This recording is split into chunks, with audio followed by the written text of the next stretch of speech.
बहुभाषिक ब्राह्मण समाजातर्फे पुणे तालुक्यातील नसरापूर येथे 4 वर्षीय बालिकेवर झालेल्या अत्याचारा प्रकरणातील दोषींवर तातडीने कठोरात कठोर कारवाई करण्यात यावी या मागणीसाठी जळगावचे जिल्हाधिकारी रोहन घुगे यांना विविध मागण्यांचे निवेदन यावेळी देण्यात आले।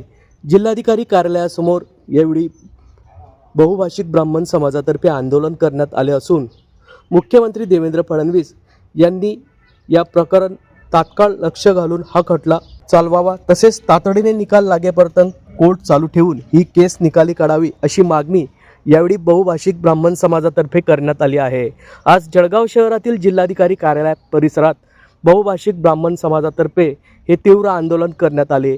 नरसापूर येथील 4 वर्षीय बालिकेवर अमानुष अत्याचार झाला असून यामधील जो दोषी आहे या दोषीला मृत्यूदंडाची शिक्षा ठोठावण्यात यावी अशी मागणी बहुभाषिक ब्राह्मण समाजातर्फे यावेळी करण्यात आली आहे। या संदर्भातली माहिती आज दिनांक 4 मे रोजी सकाळी 11 वाजता माध्यमांना जिल्हाधिकारी कार्यालय येथे प्राप्त झाली आहे। या नरसापूरच्या घटनेमध्ये नराधमाला आरोपीला जोपर्यंत फाशी मिळत नाही तोपर्यंत पूर्ण समाज स्वस्थ बसणार नाही।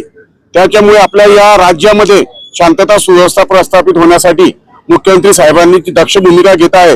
परंतु आमच्या श्रीकांत भाऊंनी सांगितल्याप्रमाणे योगी स्टाईलने न्याय व्हायला पाहिजे। जोपर्यंत योगी स्टाईलने न्याय होत नाही आणि नराधमाला फाशी होत नाही तोपर्यंत कोणी स्वस्थ बसणार नाही। यासाठी आमचं हे आंदोलन।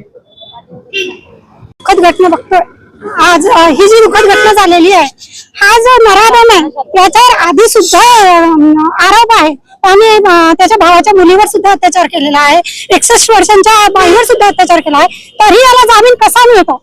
मग अशा माणसं अगर फिरताय, मोकळे फिरताय, तर आमच्या मुली खरंच सुरक्षित आहे का इथे? अशा माणसाला अशी शिक्षा द्या की तो गुन्हा करताना किंवा दुसरा अजून गुन्हा करताना 100 वेळा विचार केला पाहिजे की आता मी करेल तर मला कोणती शिक्षा मिळेल।